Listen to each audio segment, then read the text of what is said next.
यूं तो किसानों की आजीविका का जो साधन होता है वो खेती क्यारी ही होता है, लेकिन पतली कला के किसान रणवीर जी मेरे साथ यहाँ मौजूद हैं और ये है 35 वर्षों से फूलों की खेती कर रहे हैं। आइए इनसे जानते हैं किस तरह के जो फूल हैं वो ये उगाते हैं और क्या किस तरीके से ये खेती करते हैं। सर, आप 35 वर्षों से ये कार्य कर रहे हैं। जी, तो आप बताएंगे कि कौन कौन से फूलों की वैरायटी आप लगाते हैं, किस तरह ये खेती की जाती है? हम भिन्न भिन्न प्रकार के फूल लगाते हैं। हमारे यहाँ जो खेती होती है वो 8 महीने साल भर में खेती होती है। पूरी साल हम खेती नहीं कर सकते कि यहाँ मौसम भिन्न भिन्न होते हैं। तो हम यहाँ गुलदावरी, ये आप जो सामने देख रहे हो ये गुलदावरी है। उधर आपने देखा था वो ब्लू डेजी है, वो हम पहली बार लेके आए हैं। वे होती है ठंड के एरिया में, उसका जो क्लाइमेट है वो 20-25 डिग्री तक होता है, लेकिन हम यहाँ 45 डिग्री में लेके आ गए। तो वो हमने देखा कि हम सर्दी के सीजन में उसे हम कर सकते हैं। तो इस तरह करके हमने अपनी चेन बना रखी है, एक के बाद एक फूल हम ग्रो करते रहते हैं पूरी साल। तो साल में कितने महीने ये फूलों का काम होता है? 8 महीने हम फूल का काम रेगुलर करते हैं जी। या में अक्टूबर में हमारा फूल निकलना शुरू हो जाता है और मई तक हम बराबर करते रहते हैं।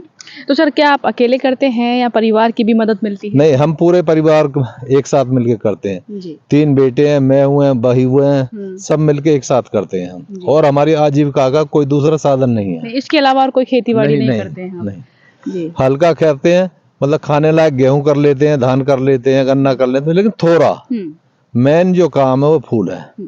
तो ये फूलों की सप्लाई कहाँ कहाँ होती है, किस तरीके से आप इन्हें बेचते हैं? दिल्ली में इसकी गाजीपुर में फूल मंडी लगती है, तो वहाँ हमने रिटेल में अपनी दुकान लगाते हैं। अपनी दुकान भी ली हुई है, तो उस पे हम इसे 3 बजे से सुबह और दिन के 9 बजे तक बेचते हैं।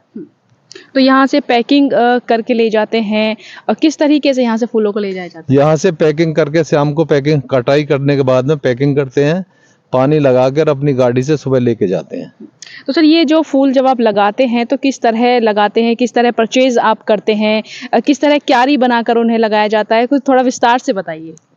नहीं, ये तो सब देख के क्यारी बनाते टाइम ही बताएं जी। आप देख रहे हो ये बेड बने हुए हैं, ये नीचे जमीन पे, तो इस तरह इसकी क्यारी बनाते हैं। तो ये तो ड्रिप का है, नेट हाउस के अंदर तो ड्रिप होता है। खेत में क्यारी बनाते हैं तो क्यारी की लंबाई 15 फुट होती है, ज्यादा से ज्यादा 10 बाई 15 की एक क्यारी बनाते, क्योंकि फूल को पानी कम चाहिए जी। वो नहीं धान की तरह पूरा पानी दे दे, इस तरह फूल की खेती नहीं होती।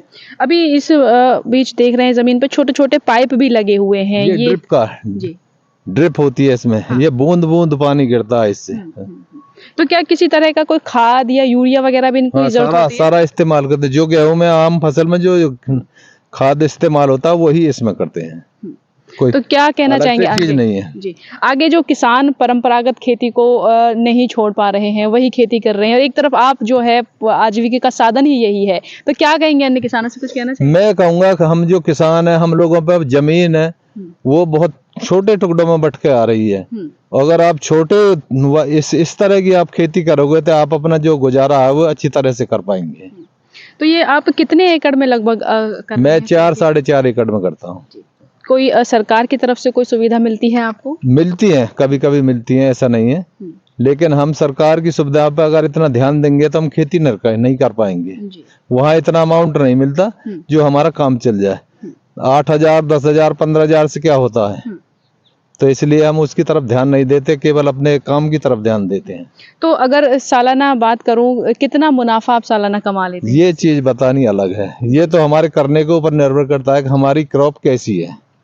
शायद हो सकता है पौधे के पैसा भी निकालने भारी वजह, तो इनकम का साधन तो आदमी बाद में बतलाएगा ना। नहीं, लगभग अंदाजन, क्योंकि आजीविका का साधन ही यही है आपका। तो वो सब बताना मतलब झूठ ही होगा हमारा। जो हम कैसे बताएं किसानों को आगे, तो वो ये कहेंगे कि ये बढ़ा चढ़ा के बता रहे हैं। ये तो करने से ही पता चलता है कि हम क्या कर रहे हैं। तो कौन कौन सी वैरायटी है? एक बार सामने देख रहे हो, ये येलो वाला फूल आप सामने जो नजर पड़ रहा, ये 10 से 15 रुपए के बीच में है जी। पल्ली तरफ ब्लू डेजी है, 50 रुपए पर पीस है। ये देख रहे हो, ये पर फूल कम से कम 4-5 रुपए की औसत है। इधर आप वहाँ देखना, वहाँ वे 300-350 रुपए का बंडल है, 3 पीस का। तो अब आप कैसे अनुमान लगा के बता दें क्या हो रहा है? तो देखिए ये हैं मेरे साथ रणवीर जी किसान, जो यहाँ पर पिछले 35 वर्षों से जो फूलों की खेती कर रहे हैं और फूलों का इस्तेमाल हर जगह किया जाता है, हर खुशी के माहौल में और शादी-ब्याह में, और दिल्ली मार्केट में ये फूलों की सेल करते हैं। काफ़ी अच्छा जो है ये कार्य कर रहे हैं और पूरे परिवार के साथ मिलकर यह कार्य कर रहे हैं। अन्य किसानों से भी अपील कर रहे हैं कि एक बार ये काम करके देखें।